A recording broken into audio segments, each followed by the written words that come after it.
Almost every Thursday since I moved here over 2 years ago, I've had a pizza.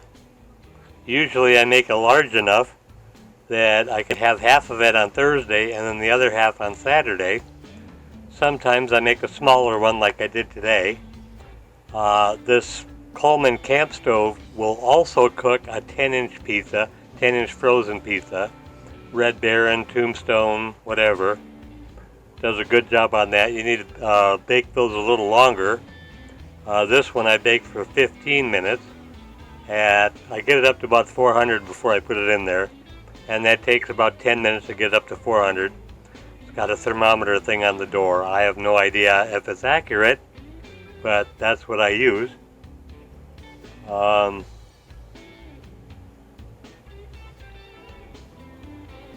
It does a real good job on the crust, even on the frozen pizzas.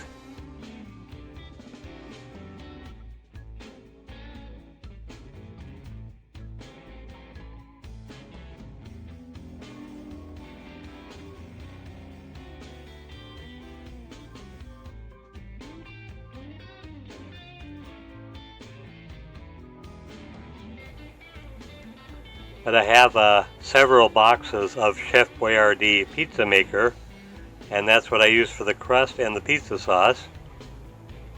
And then these are my own toppings that I put on it. This particular pizza, I made it to be pepperoni, onion, and mushroom with cheese.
It came out really good, really tasty.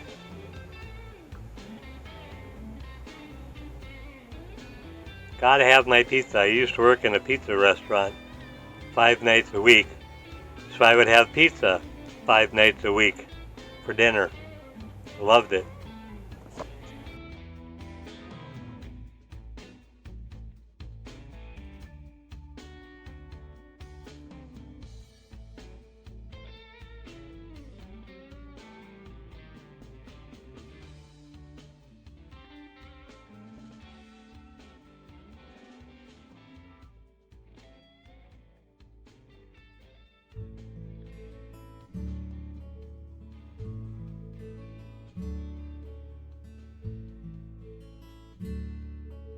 Alright, I finally got the piping all insulated. Takes a trip to the store to do that. And you hear the water pumps running. Coming out there. Going down the hose. Outside. To the washing machine. Yay! I got the washing machine up here on the porch.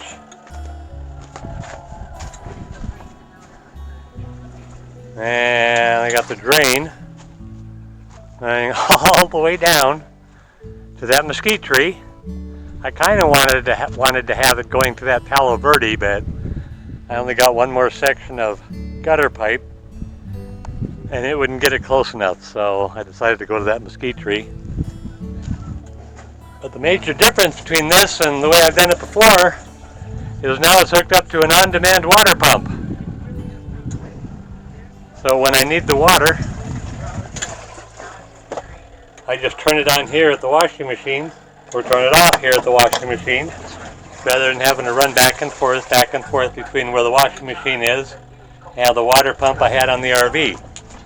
Because the one that I was using to fill up the water tanks and fill up the washing machine on the RV was not an on-demand. It was either you flip a switch, it was either on or it was off. That was it. So you couldn't shut it off anywhere down the line because the pump would just keep running until it popped a hose or whatever off of one of the connections. So it's been well over 2 months since I've done laundry, so I've been waiting to do this. Waiting for the weather to be nice enough where it wasn't going to be 110 during the day. But that's the key, is having enough chonies and enough socks to get you through for more than 2 months.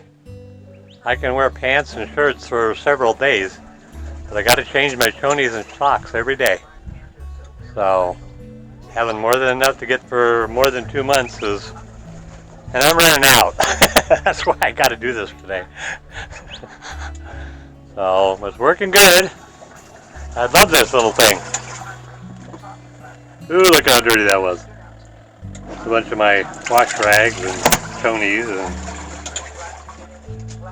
But the key to this is make sure you have more than enough water in there to allow it to all spin around. And I just checked the water level yesterday, and I've only gone down maybe about a foot since I had it filled in June. So I'm doing good on water. And see, I got a full laundry hamper full of dirty clothes, plus what I'm wearing. So I'll be walking around buck naked here pretty soon.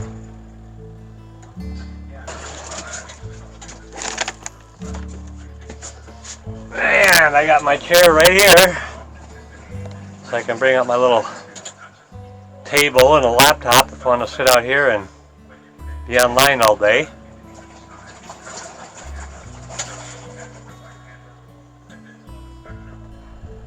This is my laundry room. I'm on my 3rd load. And you see I just keep finding more stuff to pile in the hamper.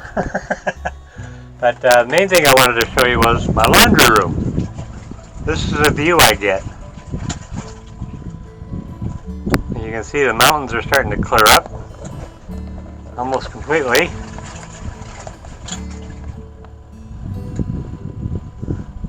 Got a little more haze left in the air, but not much. Supposed to be getting rain today about noon or 1 o'clock. So, yep, this is my laundry room.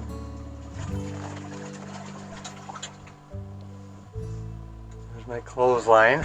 I got it hanging, and so I'm getting there. That this is my off-grid vacuum cleaner. It looks like just a standard suck 'em up kind, but it's not. The reason I own it and I bought it is because it has beater bars on it, which help bring up a lot of the crap. And you can see it's just a standard suck 'em up kind. It's not a big, huge vacuum cleaner, so it's nice in here. It's made by Eureka, I think. But I've owned this for about 10 years and it's still going strong. As with any beater bar brush vacuum cleaner, the difficult part is keeping the beater bar free of hair. I had a few strings and stuff from the carpeting that gets wound up in it, but it's an excellent vacuum cleaner. And I like the fact that it's so small. I don't have anything to really show you a comparison. Here we go. There's a can of soda. That's how big it is. It's not a big, huge vacuum cleaner. And it's electric, of course. Plugs into the wall.